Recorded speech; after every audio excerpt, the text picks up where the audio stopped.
Napoleon's campaigns too will be a grand strategy games with most of the usual elements of these kind of games.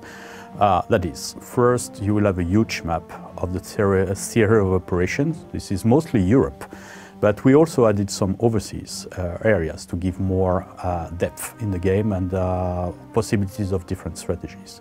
So, big map, a lot of regions, over 3,000 regions.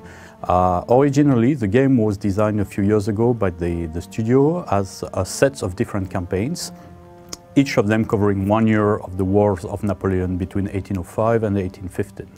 But something was missing in this product was that we didn't have a grand campaign, that is, the possibility to play from the start in 1805 till the end, either victory or defeat of France.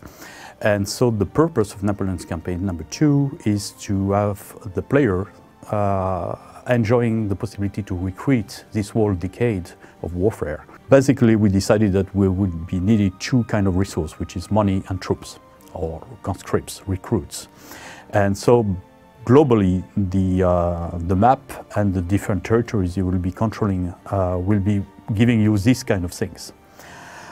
We added an extra dimension, especially on the money part, is that each region again produces money and conscripts.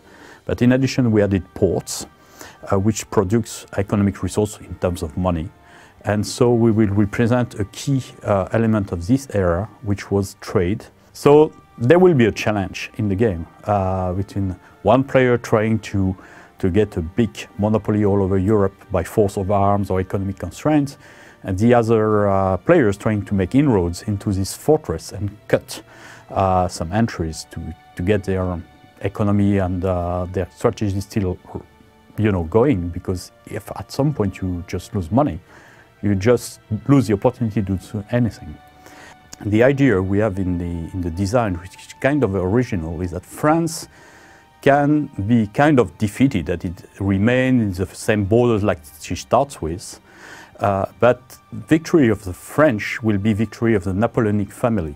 If you manage to be still the emperor of France at the end of the game, or even better, like having some of your brothers and family on other countries as kings and different rulers, then you win, whatever happens. I mean, even if your country is half of the size of the beginning, because it means you have achieved victory in terms of legitimacy. Another very important factor, which is something every fan of Napoleon loves, is that the game shows over 1,200 different uniforms for the different armies of the time.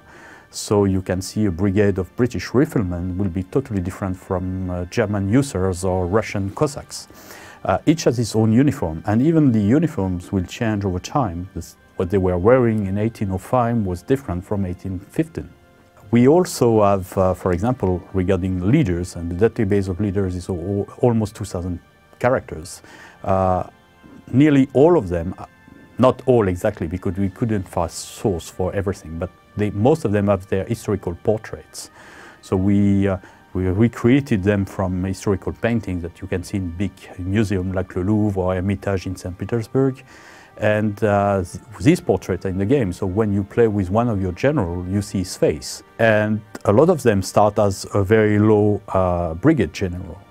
And you will be in charge of choosing this general, putting them in command of starting small brigades or divisions, and then when they learn from the fights you will be handling, you will have the opportunity to promote them to higher ranks, up to, at some point, you find the one you need to counter Napoleon, because Napoleon is a military genius and he's very hard to beat in the beginning. Usually when I play Napoleon games, I usually play everything but France. I like the challenge to be the underdogs initially. Okay, let's fight the big blue monster. I love this period where every single soldier looked different. They had these blue, red, brass, green, shiny uniforms. So you have this kind of Christmas tree aspect, which is kind of fun.